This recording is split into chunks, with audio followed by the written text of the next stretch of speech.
Chers voyageurs, bienvenue dans cette nouvelle vidéo. Aujourd'hui, je vais te parler de Canada, comme tu as peut-être pu le deviner avec le drapeau, et principalement du PVT Canada.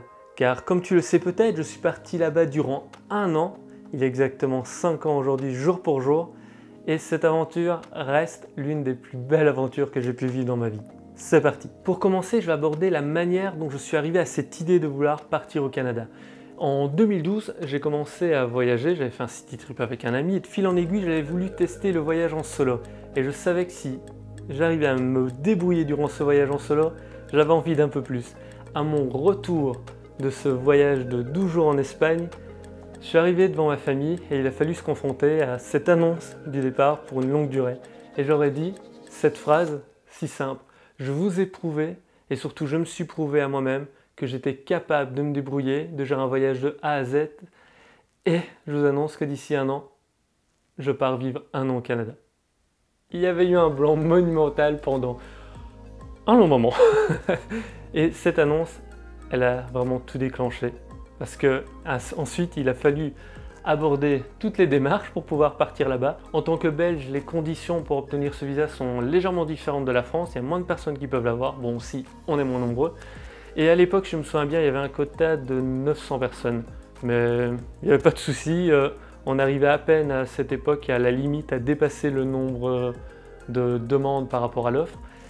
Et en un rien de temps, j'ai obtenu ce visa. Et donc, il a fallu ensuite passer à la recherche d'assurance, à la réservation des vols, et ainsi de suite. Vraiment, c'était génial. Très peu de temps après, le 7 octobre 2015 arrivait, le lendemain de mon 27e anniversaire, et je m'étais dit, je m'offre le plus beau cadeau que je peux m'offrir, ce billet d'avion pour vivre une expérience d'un an à l'autre bout du monde. Et pour pouvoir justement donner vie à ce projet, il a fallu économiser pendant un bon moment, travailler, mettre de l'argent de côté, et revendre tout ce dont je n'avais plus besoin.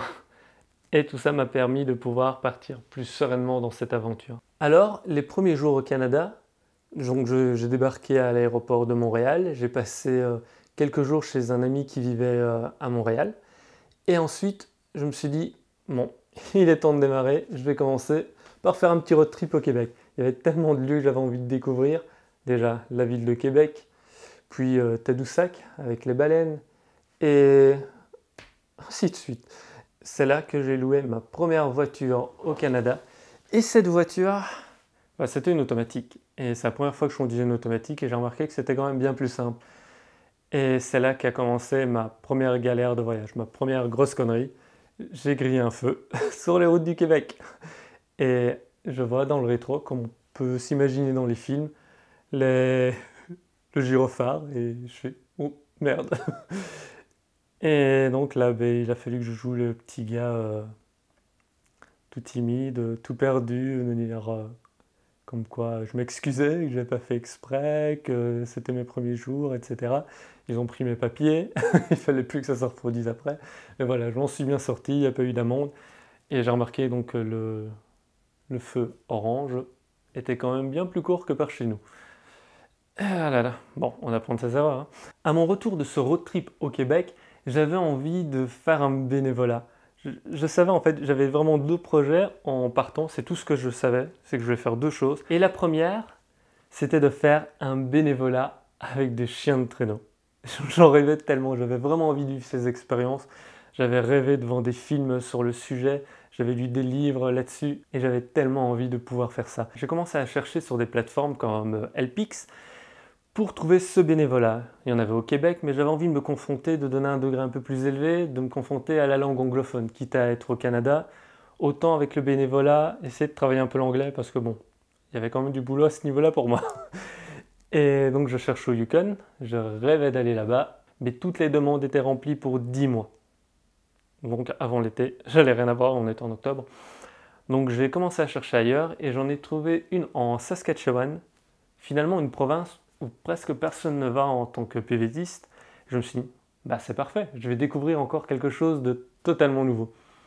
Et je prends les premiers vols, puis j'ai pris un bus, et je suis arrivé au milieu de nulle part, à Meadow Lake. Et là, c'était vraiment les villes, comme on peut imaginer en Amérique, vraiment les petites villes. Et le bus me dépose. J'avais eu quelques jours avant de brefs échanges par mail avec mes futurs hôtes. Donc je ne savais pas trop dans quoi je m'engageais, mais je me dis, il y avait une personne qui avait donné un avis positif sur ces gens-là, donc je me dis, ça devrait aller, je ne devrais pas tomber sur des tueurs en série. Et arrivé là-bas, il n'y avait personne, mais je me dis, je ne sais pas ce que je vais faire. Et donc j'ai marché, j'ai fait les 100 pas avec mon sac, perdu au milieu de nulle part, jusqu'au moment où un pick-up est arrivé, et c'était eux. On a roulé pendant une bonne demi-heure sur des routes de terre, et je suis arrivé devant vraiment une belle maison en bois, j'entendais les chiens, j'avais hâte de pouvoir les rencontrer, mais bon, là il faisait déjà noir. Et finalement, j'étais à 30 minutes en voiture de la ville la plus proche, donc il valait mieux que ça se passe bien. Il m'avait super bien accueilli, j'avais ma petite chambre, j'étais le 4e bénévole qui recevait. Et voilà, on échange un petit peu, puis il est temps de dormir, et le lendemain, la vraie aventure commence. Et c'était juste magique. Rencontrer ces 42 chiens, essayer de mémoriser le nom de chacun, de faire les entraînements avec ces chiens. Et finalement aussi toute la vie avec la famille qui m'a accueilli, qui m'a ouvert grand les bras. Ils m'ont présenté leur famille et j'ai pu faire de belles rencontres. Et franchement, ces 6 semaines que j'ai passées avec eux, ça reste l'un vraiment des plus beaux souvenirs de ce PVT. À mon retour à Montréal, je me suis dit, bon, mon bénévolat est fini, il va être temps de voir ce que je veux faire. Donc je suis parti fêter Noël à New York, ce qui est quand même pas mal, il faut le dire. J'espère avoir de la neige, mais malheureusement, elle est arrivée juste au moment où j'ai quitté New York, pas de chance. Mais c'était super beau, aller sur l'Empire State Building, découvrir Central Park, découvrir des musées comme le MoMA que j'avais envie de voir depuis longtemps, et surtout l'œuvre de Van Gogh que je préfère, La Nuit étoilée. Tout ça, c'était juste magique. Surtout quand on découvre une ville qu'on a vue des centaines et des centaines de fois dans des films et séries. C'est étrange de se retrouver là-bas. J'ai fêté le Nouvel An à Montréal et je me suis dit, ouais, c'est à Montréal que je veux m'installer. Donc, ni une ni deux, j'ai déposé mon sac là, il a fallu chercher un hébergement et tout ça. Et peu de temps après, il fallait se confronter à autre chose, chercher un job. Bon, avec le recul, je pense que je ne me suis pas beaucoup bougé pour en trouver un. Mais ouais, j'ai eu un peu de mal, c'est aussi le côté un peu timide de se confronter à tout ça. Et puis je voulais vraiment s'y trouver dans mon domaine, qui était le domaine de la vidéo. Et là, en fait, j'avais eu plusieurs annonces intéressantes, plusieurs échanges, mais comme je ne savais pas si j'allais rester au Canada après, ils ne voulaient pas quelqu'un qui était là juste temporairement. Donc ça m'a fermé pas mal de portes. Et par la suite, je me suis dit, oh il neige, je vais faire un petit trip en Ontario. Donc je suis allé visiter Toronto sous la neige, aller voir les chutes du Niagara, c'était impressionnant. Et à mon retour à Montréal, il s'est passé l'un des premiers moments un peu les plus étranges de ce voyage, m'annoncer le décès de ma grand-mère. Et tu te dis là, mais ouais, je suis en recherche de job, ça va peut-être être difficile aussi de rentrer et tout. Et finalement, j'étais complètement perdu, je ne sais pas ce que j'allais faire. Je ne suis pas rentré, mais c'est étrange avec le recul de se dire qu'on n'a pas pu assister aux funérailles de sa grand-mère. Et après, le temps passait. J'étais toujours en recherche de job, j'avais trouvé un premier client dans les vidéos. J'ai fait une première vidéo pour lui sur laquelle je me suis un peu planté sur le côté technique, mais bon. Et par la suite, j'avais prévu en fait de rentrer à la moitié de mon séjour en Belgique parce que j'assiste à un événement là-bas de blogging, voyage, etc. Et je me dis ça va être l'occasion aussi de revoir ma famille. Et en fait, donc je prends le vol à Montréal et j'atterris à Londres. Et quelques jours plus tôt, en fait, il avait eu l'attentat à Bruxelles à l'aéroport. Donc tout était vraiment chamboulé. C'était un peu compliqué en fait de rentrer. Et là, à l'aéroport, je reçois un appel de mes parents qui m'annoncent le décès de mon autre grand-mère. À 6 semaines d'intervalle, je parle de mes deux grand-mères. Et là, c'était une personne de qui j'étais très très proche, avec qui on avait échangé quelques jours plus tôt, on était content de se retrouver. Donc c'était vraiment ça pour moi l'expérience la plus étrange de tout ce PVT. Les 2 semaines ont été bizarres, mais j'étais quand même content d'être avec mes proches dans un moment pareil.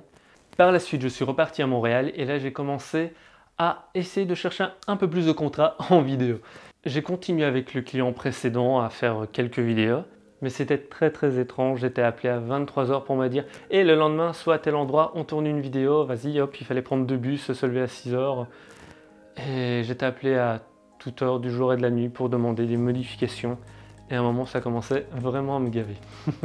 En plus, c'était pas très bien payé. J'avais utilisé mon propre matériel et je me suis dit non, bon, ça, il faut que ça s'arrête, c'est pas ce que je recherche. Et donc, je tombe sur un nouveau client, enfin, qui me contacte.